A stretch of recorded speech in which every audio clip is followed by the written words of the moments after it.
Bien, en la clase de hoy vamos a ver sistema linfático. Cuando vimos sistema circulatorio, habíamos aclarado que ese sistema circulatorio le vamos a dividir en sistema cardiovascular y en sistema linfático. ¿Sí? Por el sistema cardiovascular, básicamente lo que va a circular es la sangre, mientras que en el sistema linfático lo que va a circular es la linfa. Dentro del sistema linfático vamos a tener vasos linfáticos que van a justamente transportar a esa linfa. Ahora vamos a ver qué es y cómo está compuesta. Y vamos a tener órganos linfáticos que los vamos a dividir en primarios, en el cual encontramos a la médula ósea y al timo, y secundarios, en el cual encontramos a los ganglios linfáticos, al vaso, a la amígdala faríngea, placas de Peyer en el intestino, tejido linfoide asociado a las mucosas que también lo encontramos en el intestino delgado. Estos vasos linfáticos entonces van a ser los vasos encargados de, como dice bien ahí, regresar agua y solutos hacia la circulación general. Vamos a ver cómo lo van a hacer. Van a transportar también el los kilomicrones, que son lípidos asociados a proteínas. Y antes, en realidad, de transportar toda esta linfa y devolverla a la circulación sanguínea, van a pasar por diferentes estaciones de defensa que llamamos ganglios linfáticos, ¿sí? Que va a ser entonces cúmulos de linfocitos, que son células de la defensa, que, como dice ahí, van a generar una respuesta inmune en el caso de que aparezcan microorganismos, ¿sí? Entonces estos ganglios van a actuar como una especie de aduana en el cual van a ver qué son las sustancias que pueden continuar en la circulación y eventualmente dirigirse a la circulación sanguínea, y si hay algún microorganismo extraño que hay que justamente atacar o destruir gracias a las células de la defensa que se encuentran, como dijimos antes, en los ganglios. Bueno, en esta imagen vamos a ver representada una arteriola con el capilar sanguíneo y la vénula, ¿sí? Eso es un poco lo que hablamos la clase pasada sobre la circulación típica, ¿sí?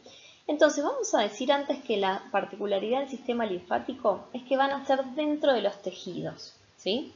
Entonces, a diferencia del sistema circulatorio, que en el cual las venas llegaban hacia el corazón y las arterias salían del mismo, en este caso el sistema linfático va a nacer dentro de los tejidos a partir de capilares representados en verde que llaman capilares linfáticos. ¿Dónde se encuentran esos capilares linfáticos? Fíjense que bien acá a lo lejos y en amarillo podemos ver núcleos de células. Esas células están representando a un tejido.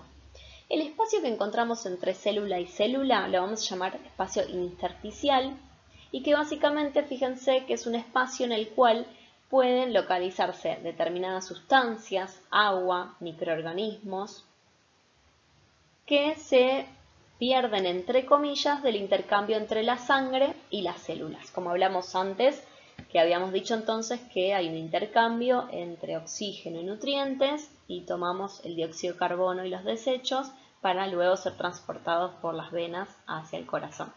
En ese intercambio entonces puede haber pérdidas de sustancias que se van a localizar en el espacio entre célula y célula que llamamos intersticial, ¿sí?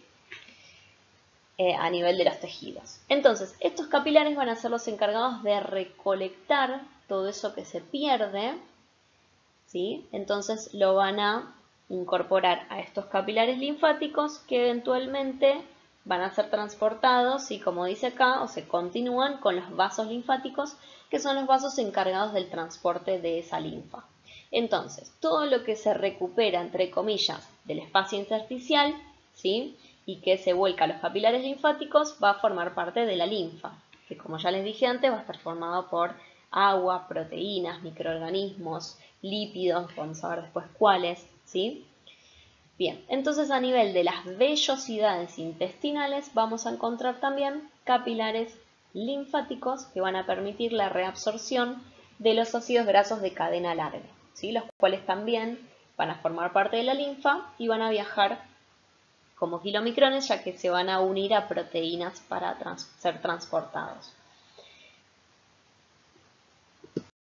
Les dije antes entonces, más allá de la circulación de la linfa a través de los vasos linfáticos, y que dijimos que iban a nacer en los capilares linfáticos, a nivel de todo el organismo vamos a encontrar diferentes grupos de ganglios. ¿Qué son los ganglios? Como bien dice ahí, son masas de tejido linfoide o linfático que van a justamente a controlar a esos vasos linfáticos que están circulando, ¿sí?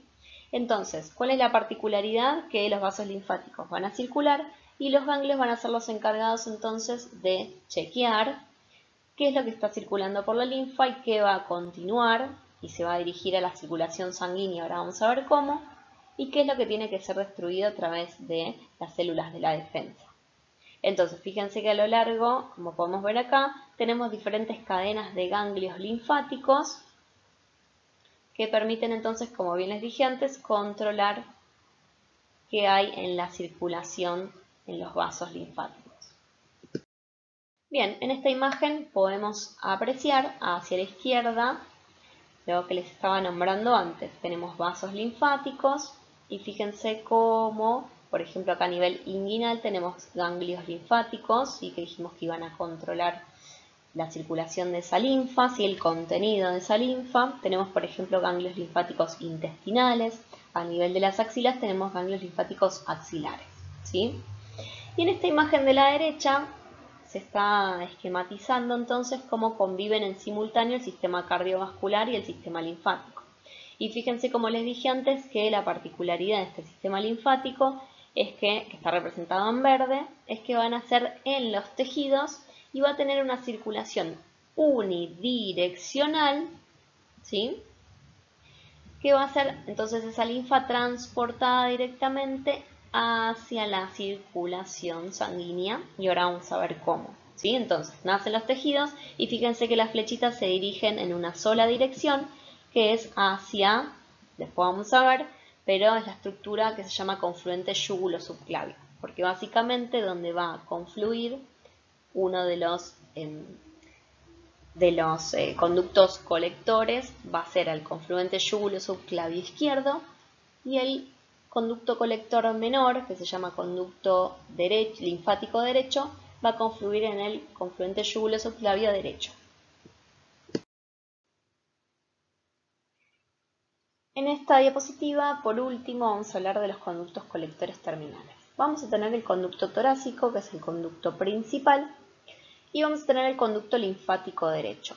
¿Cuál va a ser la diferencia entre ambos? El conducto torácico va a ser el encargado de drenar las zonas de miembros inferiores, la región pélvica, la región abdominal, o sea, piensen toda la linfa que proviene del intestino delgado, va a drenar en el conducto torácico y va a ser transportada, ¿no?, por el conducto torácico. ¿Y dónde van a hacer este conducto torácico? En la cisterna de Pequet, que es este engrosamiento que les estoy marcando acá, que en la imagen a la izquierda lo vemos a esta altura, ¿sí?